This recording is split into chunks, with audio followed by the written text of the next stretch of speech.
My friend Eric is letting me borrow this MT-07, and I'm hoping that it lives up to my fond memories and high expectations that I have of the MT-07 nameplate.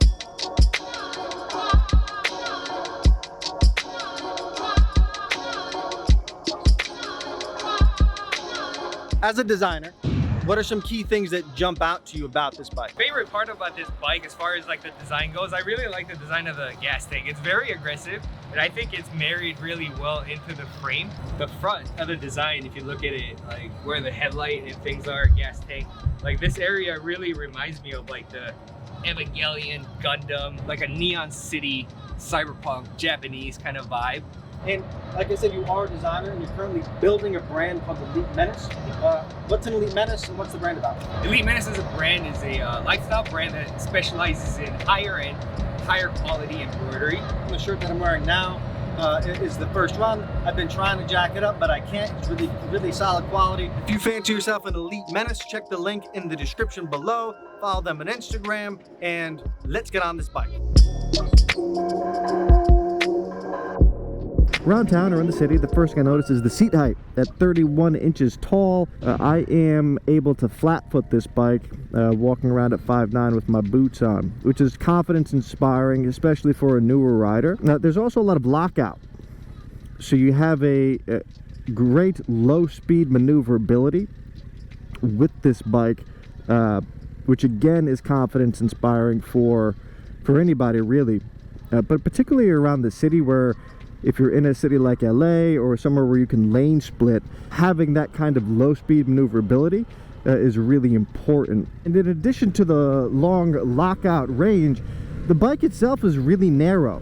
So it's not much wider than your knees or where your elbows are, so you can get a really good sense for where the bike is, which again is great for lane splitting or just maneuvering the bike and kind of being connected to the bike, because it's a similar width to what the human body might be, which might sound strange, but it's helpful.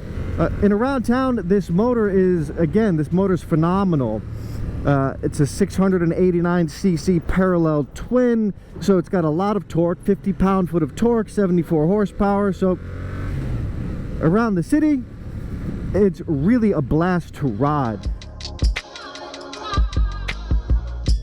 Getting up to highway speeds on this bike is really a non-issue, and once you're at speed, this bike is really comfortable. Right now we're only doing 54, but you get up into the 60, 65, 70 mile an hour range, and this bike is really comfortable just cruising at 60, 65 miles an hour. One thing that I'm noticing on this bike, and that Yamaha has done really nicely, you can probably hear that it's super windy, and I've only got one hand on the grips and I'm not being pulled off the bike. They've done a great job aerodynamically projecting the wind away from the rider so that it's not like chopping you down at the neck and at the chest. Significantly less wind pressure than on the MT-09. The riding triangle is a little bit tight, particularly around the knee section. Now again, I'm not the tallest guy, but if I were about 6 foot or taller, I might find this bike to be a bit uncomfortable over extended periods of highway riding. Call it an hour plus. You might start to get some tightness through the knees and such. But the suspension on this bike being somewhat soft eats up all the inconsistencies in the road surface and doesn't project them through the seat and into your lower back. So on the highway, this bike is quite comfortable. The only thing that it's lacking, I'll say, is when you get up into the higher rev range, it doesn't really have the power to pull you from 75 to 90, let's say, with a serious amount of acceleration, which for the majority of riders is fine. I'm just sharing that with you here so that you know.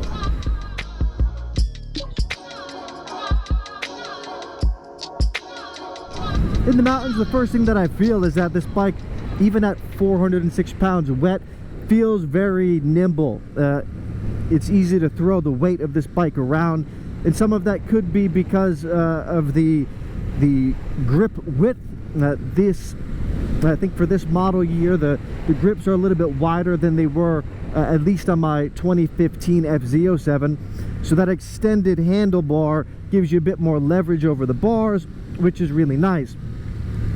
Oh, now this is where you start to notice that soft suspension kind of reaches its limit, or you really start to notice that the bike is moving around quite a bit because the suspension's not that sharp. The brakes, while adequate on the highway in the city, they're still adequate here, but they're not as grabby as some other bikes, right? The next tier of bike has a sharper stop. The chassis moves around a decent amount, so that could take some getting used to. And just be aware, especially if you're a newer rider, that this bike is a lot of fun and has a really playful characteristic to it, but what that means in the mountains is that it moves around quite a bit, which could be disconcerting to a newer rider, or even to an experienced rider if you're not expecting it. One last note while we're in the mountains, all the controls